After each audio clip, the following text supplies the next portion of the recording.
Eu lembro a primeira vez que eu assisti o filme O Show de Truman. Eu acho que eu era criança, talvez perto da adolescência, e foi uma ideia que ficou por muito tempo na minha cabeça. Se você nunca assistiu O Show de Truman, é um filme que fala de um vendedor que não sabe, mas toda a realidade dele é um programa de TV. Tudo é controlado e focado em fazer propagandas para gerar tanto entretenimento em relação ao que vai acontecendo na vida dele e também gerar vendas, porque afinal de contas é um programa de TV. E existem algumas coisas sobre aquele filme que até hoje às vezes ecoam na minha cabeça, como a questão de que o Truman tinha de certa forma a opção de sair daquele local. Só que para sair daquele local ele teria que pegar um barco. Aí para complicar um pouco mais a trama, tinham colocado na cabeça dele que o pai dele morreu em uma tempestade, morreu afogado. Logo fizeram ele ter um medo muito absurdo de água e um medo de morrer afogado também. E assim ele nunca conseguia tomar essa decisão de sair daquele local. E até justificavam e racionalizavam de que como ele continuava ali, ele meio que queria continuar ali. E é uma coisa que sempre gerou muito na minha cabeça em toda a minha vida. Só que hoje, com as redes sociais e toda essa realidade paralela que nós temos, parece que a situação ficou mais complicada ainda. Porque pensa o seguinte, lá atrás, quando a gente tem a questão do show do Truman, o foco principal era a TV e a TV como uma forma de fazer propaganda. Mas você conseguia evitar a TV na medida do possível. Você tomava essa decisão de assistir a TV, mas você recebia apenas conteúdo pela TV. Hoje, com as redes sociais, nós não apenas recebemos conteúdo. De certa forma, a nossa presença digital, a nossa presença na internet é quase uma obrigação. Se você não tem um Instagram ou TikTok, você é considerado uma pessoa estranha.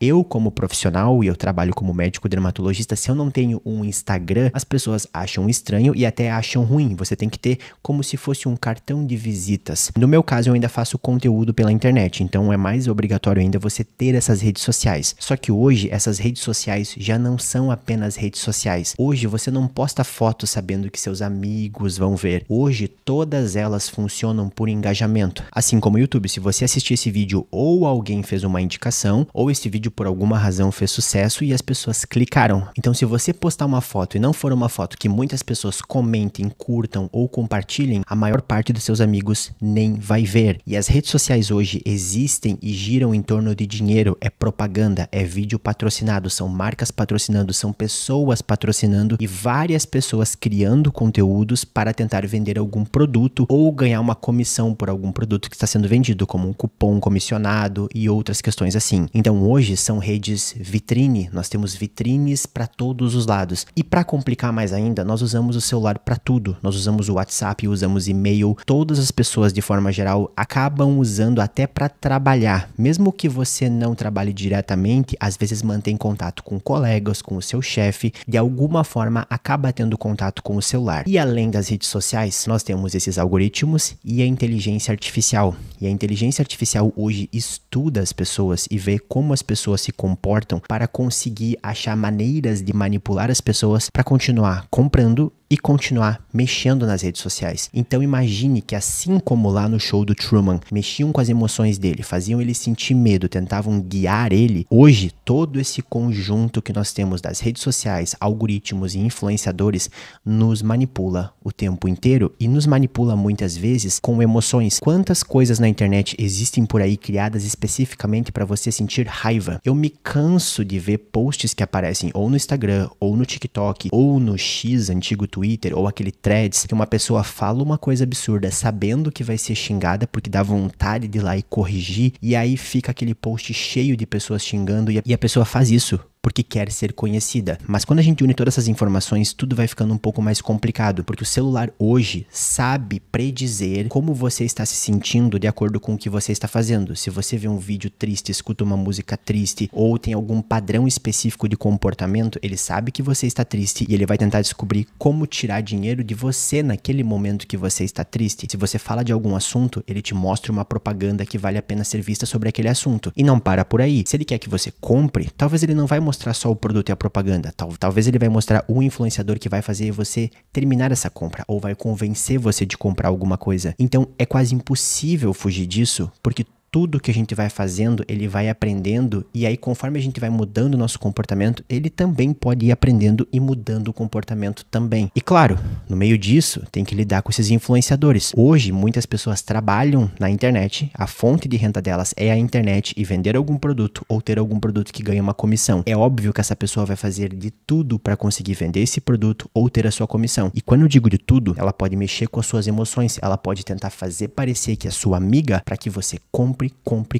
E olha que eu nem vou entrar muito no mérito das pessoas que fazem propaganda de casa de apostas, essas bets, que são pessoas que lucram literalmente da tragédia de quem segue elas. Ou seja, se a pessoa segue ela e perde dinheiro, ela ganha dinheiro em cima. E muitas vezes as pessoas defendem esses influenciadores porque nós somos uma geração de pessoas solitárias que acabam encontrando afeto seguindo pessoas na internet, vendo como é a vida delas e começamos a gostar dessas pessoas. E isso acaba chegando até na minha área, que é a área da saúde. Hoje, muitos desses influenciadores falam sobre saúde, falam sobre doenças, vendem suplementos ou promessas para as pessoas e não existe quase regra nenhuma sobre isso.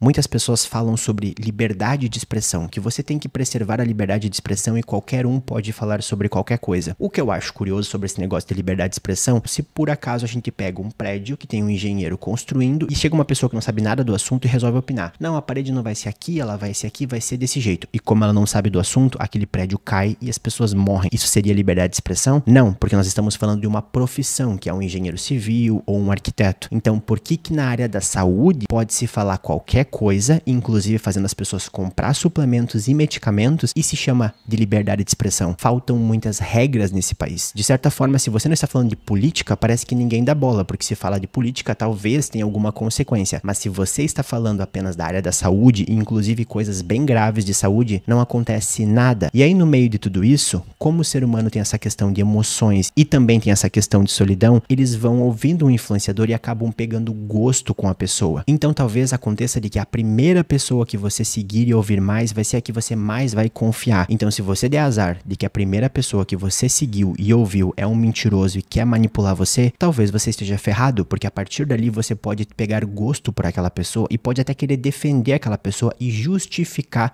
o que ela fez.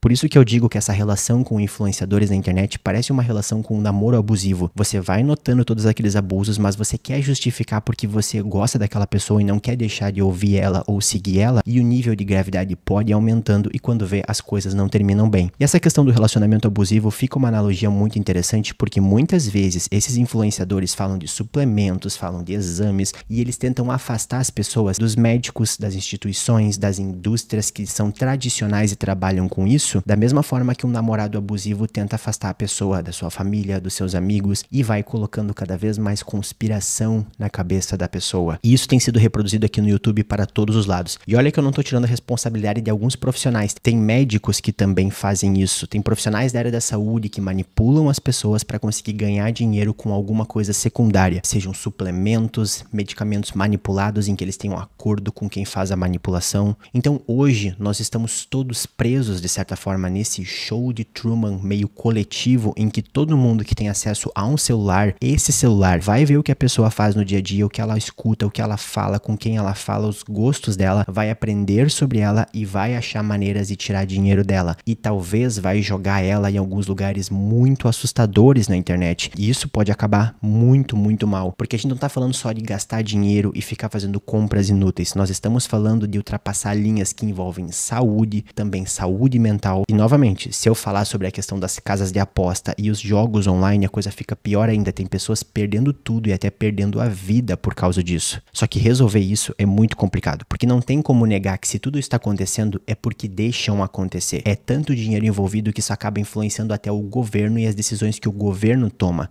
Então se a gente simplesmente dizer que o governo vai tomar uma decisão e vai salvar todo mundo, talvez o governo só vai querer que as pessoas não reclamem do governo e continuem comprando. Só que assim como lá a primeira vez que eu vi o show de Truman e os momentos da vida em que eu tentei refletir sobre o quanto nós éramos influenciados pela TV, hoje muitas vezes eu me pego pensando o quanto esse celular me manipula e me faz comprar coisas ou acreditar em coisas. E olha que eu sou uma pessoa que cria conteúdo pela internet e eu entendo todas essas regras da internet. Imagina uma pessoa que não entende isso e até começa a achar que essa coincidência, que não é coincidência, é uma coisa pro bem dela. Quando na verdade as coisas não são pensadas no nosso bem, as coisas são pensadas em lucro e isso tudo pode não acabar bem. E você, o que acha sobre esse assunto? Já notou essas pequenas coincidências de aparecer um produto quando você falou no celular ou aparecer uma propaganda sobre isso?